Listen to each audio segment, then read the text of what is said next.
U.S. households feel more pain. Respondents are becoming more pessimistic on business conditions, employment, and their own income outlook.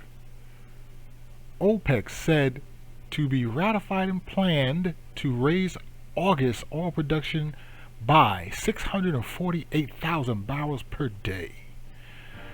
Eurozone inflation hits 8.6. European Central Bank prepares for its first rate hike in 11 years. And in the crypto space, Celsius halting withdrawals, preserve and protect assets. Crypto lender Voyager Digital suspends withdrawals and deposits, and 3 Hours Capital files for bankruptcy. Is that what they think a store of value is? Hold on for dear life. Roll it.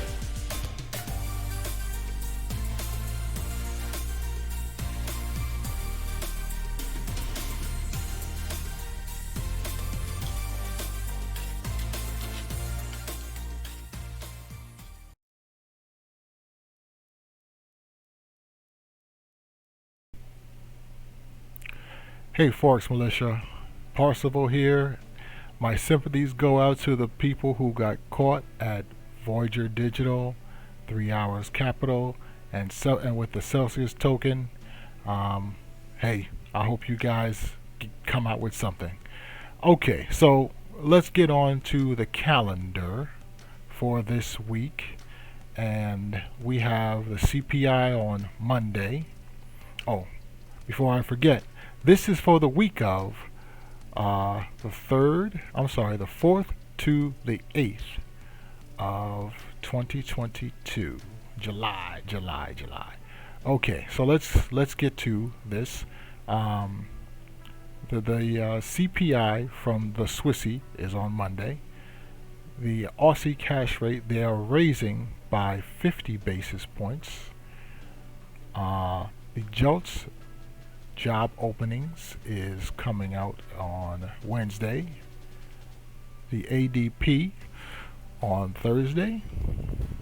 And the non-farm payroll on Friday is coming out. Also, the CAD, the Loonie, is coming out with their unemployment change also on Friday. So that's 2 in a row. They did the same thing happened last month. So I'm wondering what the Loonie is basically going to do on Friday with this news. So okay, let's get over to the charts and see what we can see. Okay, on the dollar, we basically have still an uptrend, but as you can see, it's starting to range.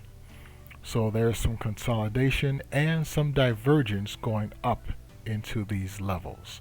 So the momentum has run out, and so we will see exactly what's going to happen. But what I believe is usually there's at least about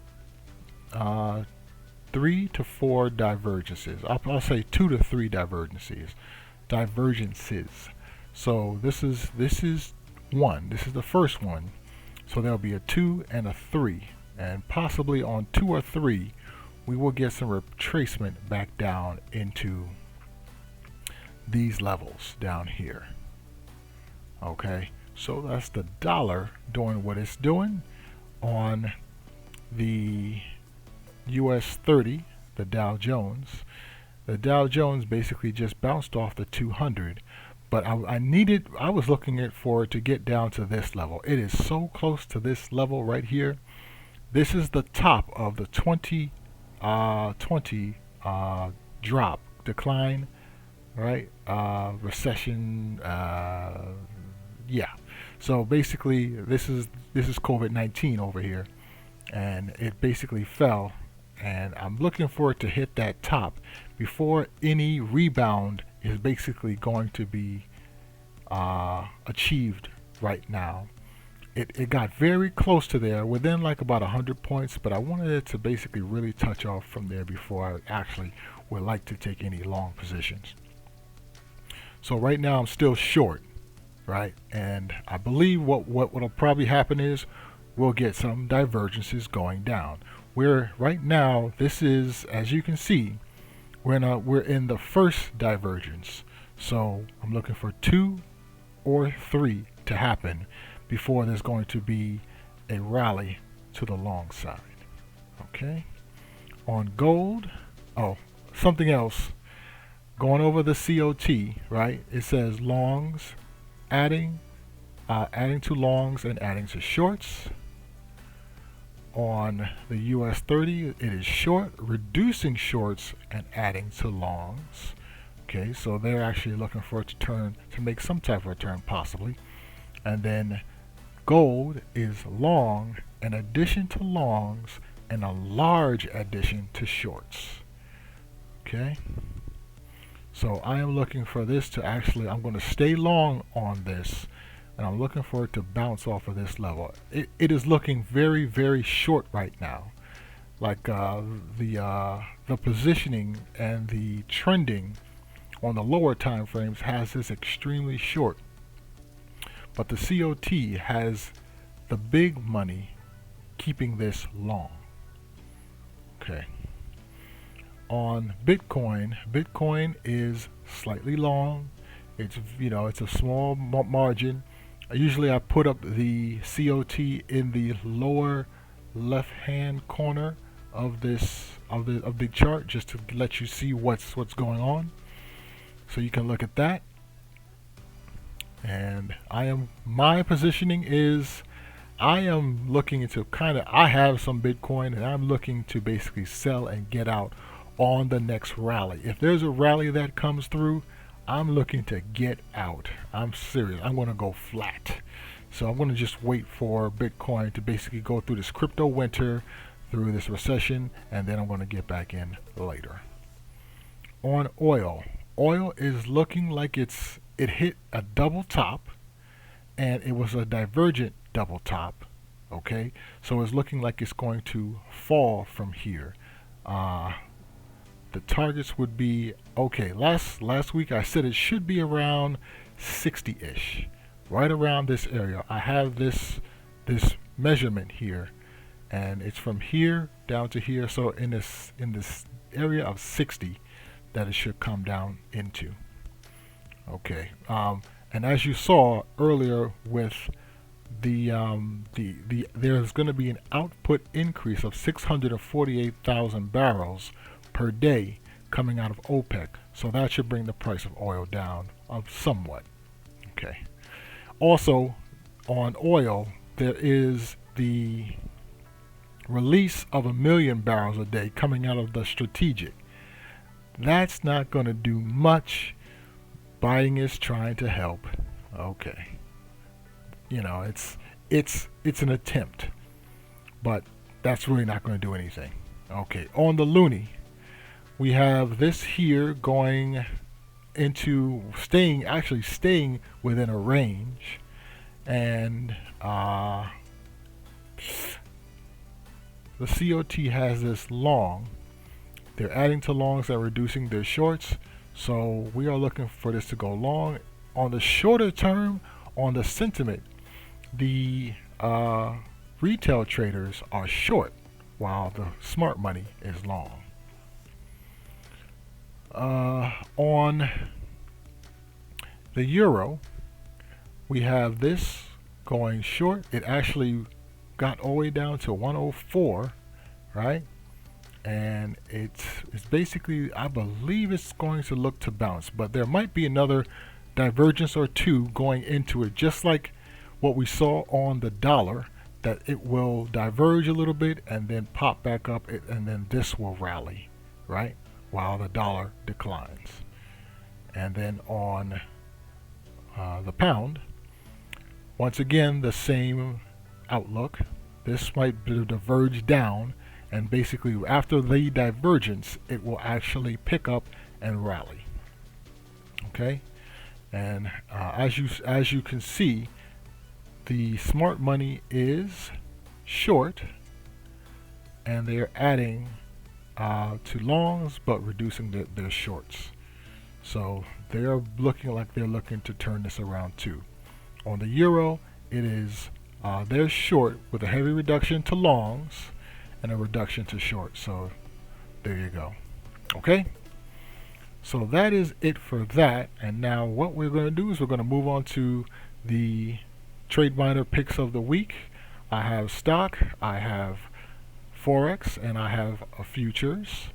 And so let's get over there and see what we're gonna see. If you like this content, please like, comment, and subscribe. Ring the bell to be notified of any new content that I basically put out. And I'll see you on the other side. Okay, here we are on TradeMiner stocks. TradeMiner Forex. Alright, starting out with Forex, we have the statistics playing out that there's an 88% chance for this to be a win. Alright, that is this is a problem with the data source coming from the company. And the average profit is about 62%. Okay, average profit is about $127 on, I think, $1,000 I put up there. So, and that's for the last 8 years. The last 8 years, it's been steadily climbing. It's pretty profitable. There's only like one loss in there, which is about 22%. All right. This TradeMiner UNH, 7 years, right? And we've got this at a medium probability with an 85% chance with a 2% average profit.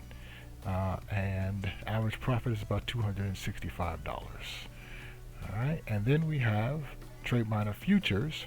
Futures, we got bullish gold, and we have a 80% win rate with 122 profit with an average profit of 5. What? Okay, no, but yeah, this, I'm not really into futures, but one thing I do know, futures is very, very profitable if you know what you're doing. Alright, so there's a very low probability that this shoots off, but I know from July into August, there should be, well, that's the thing. From June into July, it's usually very good. So July into August, I would have to basically manage this trade so that it would most likely come out profitable. But there's an 80% chance for this to be profitable over the last 10 years. Okay, so that's good. Okay, so let's go to the charts and take a look and see what that looks like. On the Kiwi, it is bearish, and so this, as you can see, is already bearish. I got some signals, and what I would want to see is, I would want to see it pull back a little bit before I get in. But if it's still going short from there, I'll go ahead and take the short and just try to ride it down to the end of the cycle. And then on UNH basically is rallying, right? It is a defensive sector going into the summer months, right? So people are basically looking for health care, so that's why it's rallying. But here's what I see. You can see divergence. Let's get a line. You can see divergence going from here to here, right? It's kind of like this, and then this here is from here to here. So you got some bearish divergence going on there because this is pretty level, but this is coming down. So this looks like this might actually, and of course on my super trend is basically in a bearish or a short bias, okay, giving a short signal. So I would be looking to basically see if this actually, if I get one of the signals from my indicator that this actually should fall, I will basically take it. That would be, I would be looking for a lower low, lower close candle pointing down. So yeah, lower low, lower close candle. Okay, now saying that this trade is long, so bucking the trend of what basically is going on in this market cycle, this basically is calling this to be long. So I will have to see if I actually really want to take that trade going long. And also, it's going into earnings too. So I don't like to trade into earnings. If anything, if this actually starts to fall, I'm not going to take it. If I get a signal that's pointing for this to go down, I'm not going to take this trade. Okay, so that's discretionary.